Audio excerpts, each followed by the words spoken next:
Hey everybody, I'm your friend Kevin. Welcome to all of you. This is your divine inspiration message for today. All right, my darlings, I'm going to start back with angel numerology number one, which is, in my opinion, a very adventurous number. Um, yes, adventurous, and it might seem, because I've just read Yasmin Boland's uh, astrological forecast, it might seem a little bit talking out of both sides of my mouth. And sometimes that happens. But number one is being ambitious. Now, as we have learned yesterday, the 26th, um, we Mercury went retrograde. Now, Mercury going retrograde to some people feels a little bit off-putting. They're not really sure how, why, where, and what to do and concentrate on.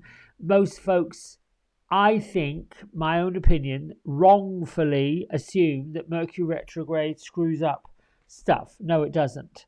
It just means we get to review things and look at things again.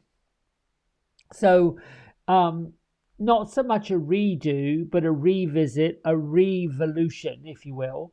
And seeing where we may be topping off some challenging energies as we move into this last month.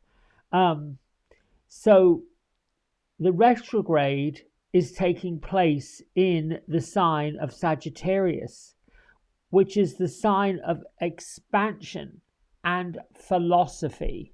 So it might be that you have to take a little review of where you have already expanded this year, where you may have opened up your philosophical beliefs, where you may have changed some of those beliefs. And we go into the dark moon this coming Saturday. The dark moon is where we are out of the full moon phase. We haven't yet arrived at the new moon phase. And the dark moon is where things are still and not necessarily energetic. So if you had to have a quote, or if you had to have a mantra, if you had to have a thing to think about, you could say, well, I got this from the astrological diary. What doesn't destroy me makes me stronger. Wow. Interesting. Specifically for today, Yasmin Boland from this lovely Tear Off diary says that the moon is now moved into Libra. There could be an uncomfortable or awkward moment around love or abundance today.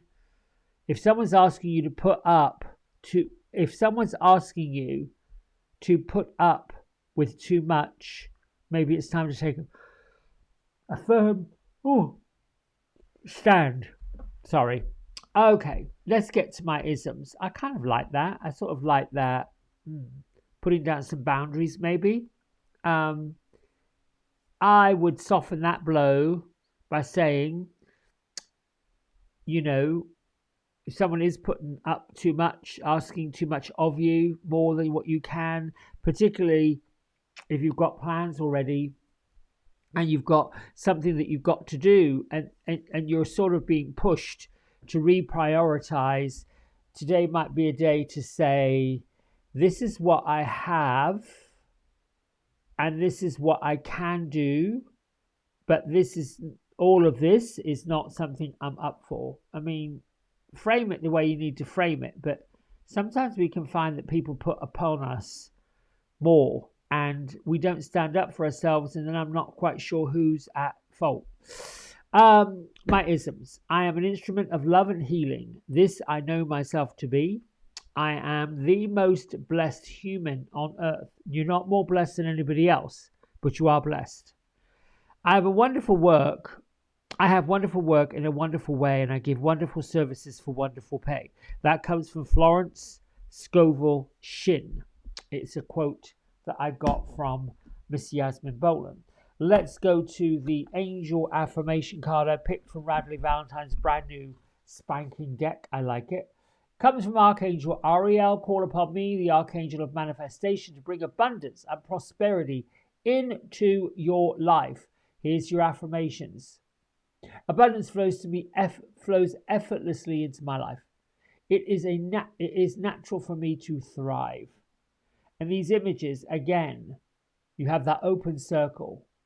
You've also got a crystal encased in rather a lovely frame. And then it's like another crystal below it. Kind of lovely. Paul the Venetian is with us. He's the gifted one. He's the one that exposes our inner gifts, our light. He's the one that comes with that beautiful pale pink light of unconditional love. He's around to help us reveal our hidden talents.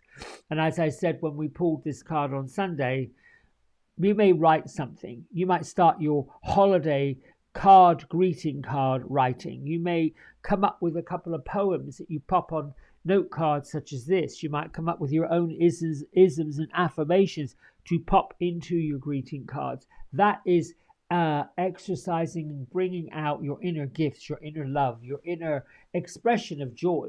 This is where we're heading, my friends, that expansion.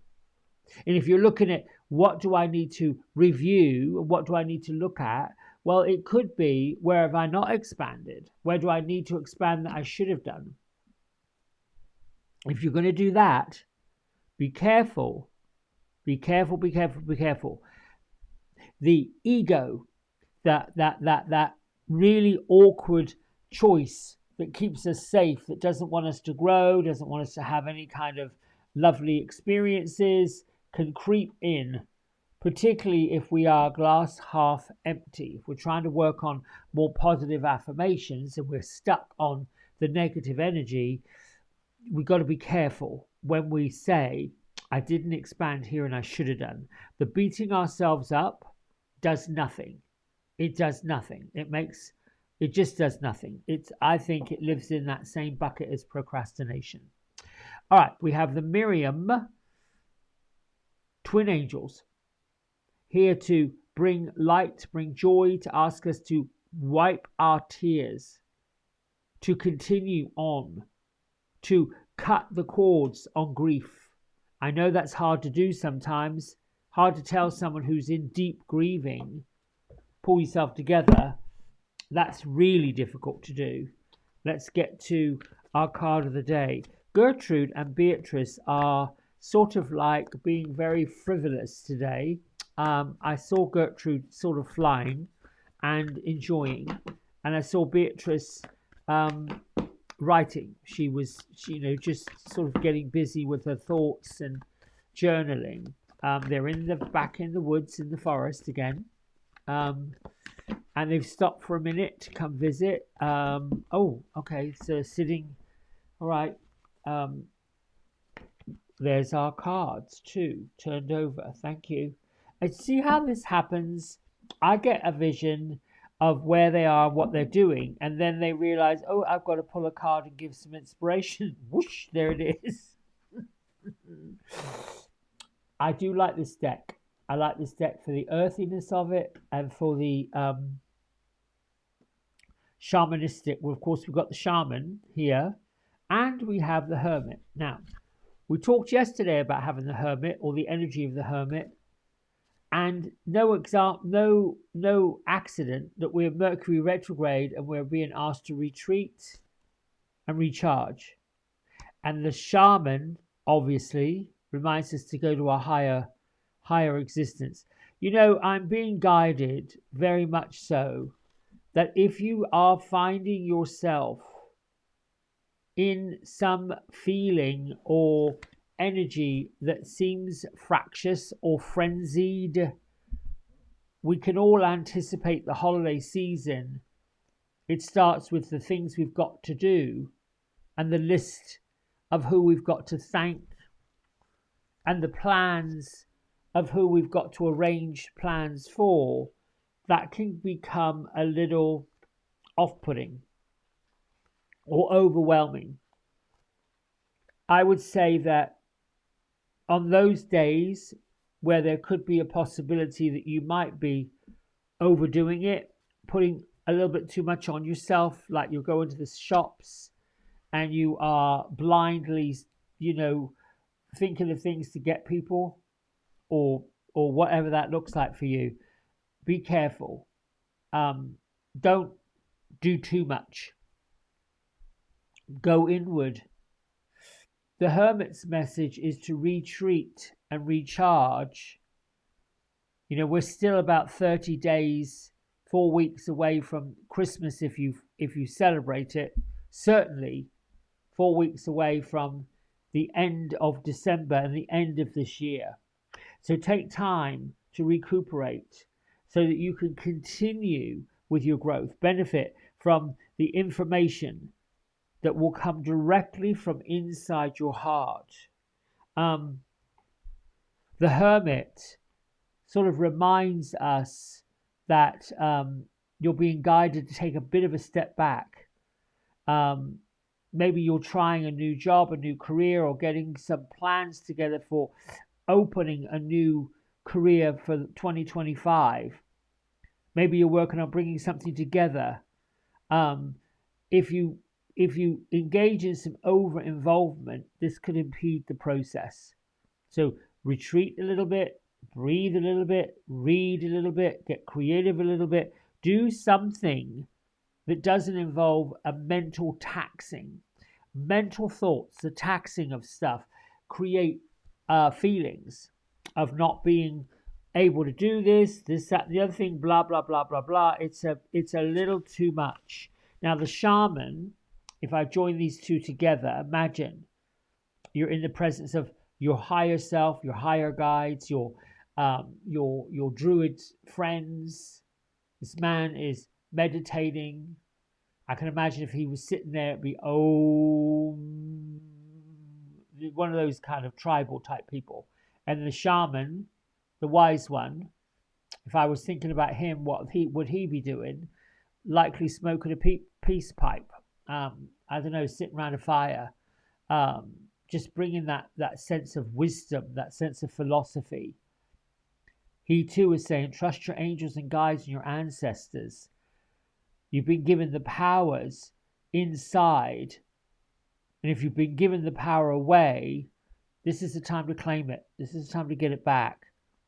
He's reminding us that there are spiritual friends and allies and guides and angels working in our favor. And miracles are going to unfold far easier when we move into a state of trust, a state of grace, a state of love, a state of harmony. So call back that kind of power and stop letting in the external forces that distract us from the miracles that we're worthy of. Hand over all of your concerns, all of your worries and your woes to your spiritual friends. And when you do it, allow them to send the messages back to you in forms of guidance, in forms of little nuggets. Like, for example, I can stay in that state, and I've got to a point in my own spiritual growth, thank you, where I notice when I'm out of that state. Before, I never noticed when I needed to get into it. Now I notice when I fall out of it. This is where my job now is to lift and be the gift that allows others to work that balance. It is a balance. I believe I've spent many lifetimes as a monastic person, priest, monk, all of those things. I do believe that. It's revealed itself to me in this life because I'm quite comfortable with my own company. I'm quite comfortable being out in nature with the dogs. I'm really quite comfortable with that a lot. I'm uncomfortable with interpersonal romantic type relationships. It's not that I'm not up for or open for it, because I have lots of friends that say, well, gosh, you know, why? I'm uncomfortable because I'm not used to it. I'm uncomfortable because I'm not lined up to that. I haven't been in many lifetimes, but perhaps I've got to start working on that companionship, duality, the forces that way, if that makes sense to you. Thank you, Gertrude. Thank you, Beatrice. And thank you, Spirit Guides. Um, let's see. That's it for me, I think, for today. I'll be back tomorrow. America's having their Thanksgiving holiday tomorrow, but I'll be here with a message. And to the rest of the world, you know, maybe you can all experience, maybe you can all celebrate. It doesn't matter whether you're in Australia, or in England, or Finland, or anywhere. Perhaps you think about preparing a meal, a grateful meal that is, something that you put your heart and soul into. Until tomorrow. Lots of love. Thanks for tuning in. Bye for now. Hey everybody, we hope you've enjoyed the video. If you did, don't forget to like, subscribe and share it with all your friends. Here's a QR code if you decide you'd like to get a private personal reading with me. I'm available most evenings and on the weekends. Just go over to the website, book in what session, 30 minutes, 60 minutes, and then fill in the contact information and I'll be back in touch. And if you feel kind enough, here is a link to my donation button. Energy exchange of any amount is always gratefully received. Until next time, be well, be blessed, and thanks so much for watching. Bye.